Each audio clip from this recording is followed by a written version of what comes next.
Piye, Gong? Ha ya wis Semar modar iki. Wis. Pantem modar kowe ora. Karo bapakne kok. Ha piye? Kan Semar wis ngomong. Isone mari nek Pandhawa rawuh nang Karang Kadempel. Heeh. Monggo Pandhawa ora komplit. Heeh. Ndara Sedewa lunga. Heeh. Mergo ditundung karo Ndara Werkudara. Lah iya. Pustaka James Klimasada diboyong sinuwun Ndarawati. heeh. Berarti kan ora iso rawuh ning Karang Kadempel. Mulane kuwi Ngene wae Tru kowe sang ora. sangu. Dikumpulke ayo tuku pethi. Heeh. Diukur awake Semar ora ana sing cukup. Tur ya sing ngusung sapa? Ngene wae tuku tosa wae. Semar ki awake cemplungke tosa engko kari nyetater ming kari mlaku rasa dadak ditumpake kereta Jawa. Kok karo bapak kok sia-sia men to. Aku pancen ndek cita-cita ya, Tru. Lho. Nek bapak sedo, aku kan madhep pamonging tanah Jawa. Duapure kaya ngono. Aku ini pamonging tanah Jawa ki sing arep percaya karo kowe sapa? Lho anak buahku. Baron Bagio. Tapi ora gleleng. Nah, loro kae wis percaya wis aku ora butuh kepercayaan sapa-sapa. Angger takon ngomong apa siap.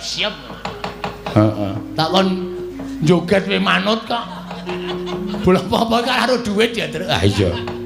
Wong waras we karo duit. Jogetnya 100, joget tenan ya, Tru. Ah iya wis ben nengki wae ora. Iki awak dhewe ndang bali nang Karang Kadempel matur ngersane bapak. Aku percaya, Gong. Nek bapak midanget ature awake dhewe Pandhawa ora komplit, Pustaka James Klimasada ora ana, bapak mesti gregah wungu malah waras.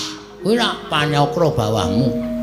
Ning iso bapak tok bisiki nang kupinge.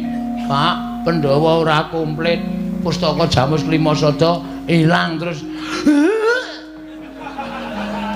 mantane terus pendono.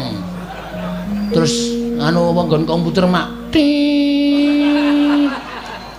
Kuwi apa? Kuwi lho, nggo mriksa detak jantung kuwi lho. Nek isih urip nak titit titit nek mati terus disetrum dadane jeduk nyawane arep metu mlebu meneh. Urip sedilo, mati meneh. Wah, ngeri ya, Tru. Mula wong ki tumindak sing apik. Bapak iki tumindake apik kok lara, ayo. Monggo wong tumindake apik iki nuwun sewu lho.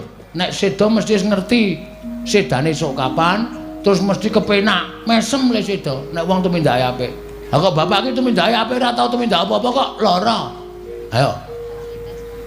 Berarti nek ngono bapak iki urung wancine tekaning pati. Wah, heeh. Wah, nek ngono apa tenane? Pancen demit tenan kok ora. Wis yo mulih wae.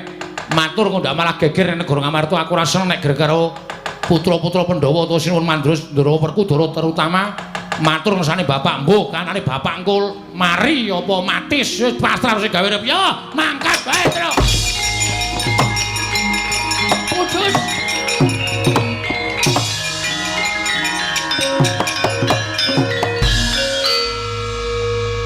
Kalah dhisik karo Linmas. Kalah dhisik karo Linmas Telaga Adi. Ah iya. Wah cilaka iki Gong. Wah wis. Ndara Antasena. Heeh. Nuwun sewu le mlajar buanter banget kok. Ngoyak kula napa? Aku ngerti kowe tenguk-tenguk ning kene karo Bagong. Terus aku melayu sak banter-bantere. Wigatine Nyekel kowe, Tru. Kowe nang Ngamarta gawe kisruh nyok tampan ana dies pecah sirahmu dhisik kowe le mati mbangane Semar.